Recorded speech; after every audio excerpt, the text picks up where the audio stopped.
Up next are interpretation issues with correlation. I'm going to talk with you about 3 specific issues with correlation that need to be dealt with. So the first issue is that correlation is not causation. You've heard this before. But now that you're well into this course, hopefully by now you know that we can only show cause and effect relationships with an experimental design that has random sampling and control of the variables. So we cannot do this with correlation. Just because something is related doesn't mean that one variable is causing the other variable. In correlational analyses, we only have 2 sets of data for each person. We don't have control of the variables. We don't manipulate any variables. Therefore, no cause can be demonstrated. Now, this is where people will try to pull one over on you with statistics. They will present something as a causal phenomenon, but really it's just correlational. So you always have to ask yourself, is this a correlation? And if so, I can't really say that one variable is causing the other. Here's an example of this. This is kind of a classic example.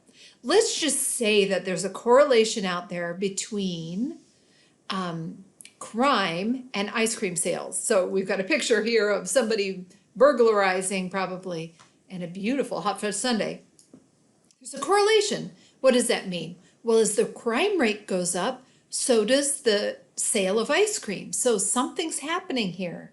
So could it be that selling ice cream is causing crime, or that crime is causing ice cream sales to rise? What's going on here?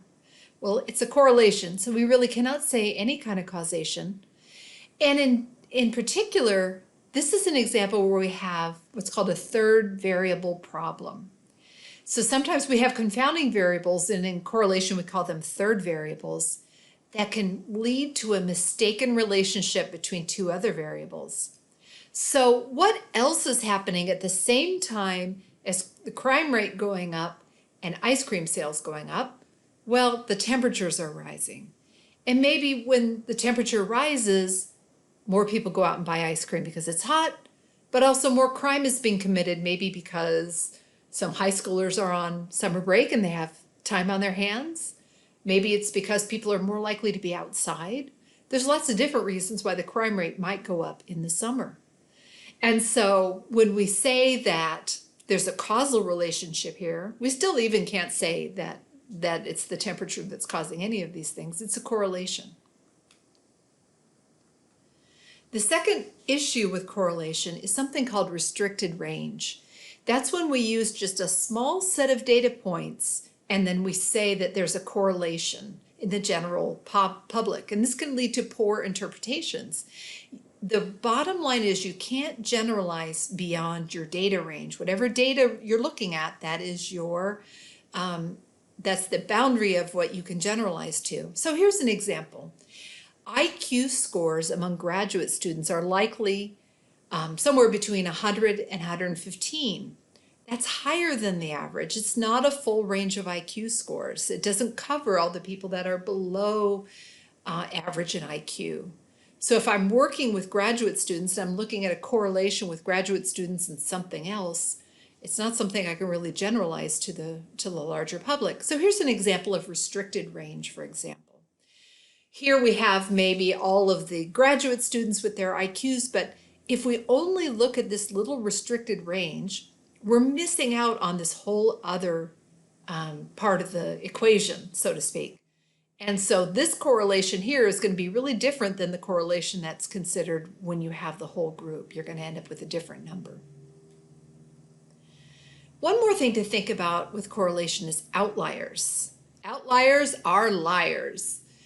X and or Y values that are substantially higher than or lower than other scores in the data are called outliers. We've talked about these a little bit before, and they can substantially alter the value of the correlation.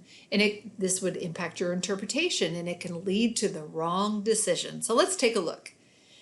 If you take a look at this correlation matrix, it represents an R of 0.81. Now, do you remember that 0.81 when we consider if it's weak, moderate, or strong. That's a strong correlation. That's a tight line, right? Well, it's really not. If you look at it right here, it doesn't look like it's a very strong correlation. Now I'm going to remind you of a correlation we looked at before.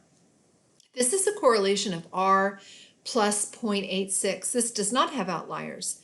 And do you see how tightly clustered the dots are and how they really do resemble a line?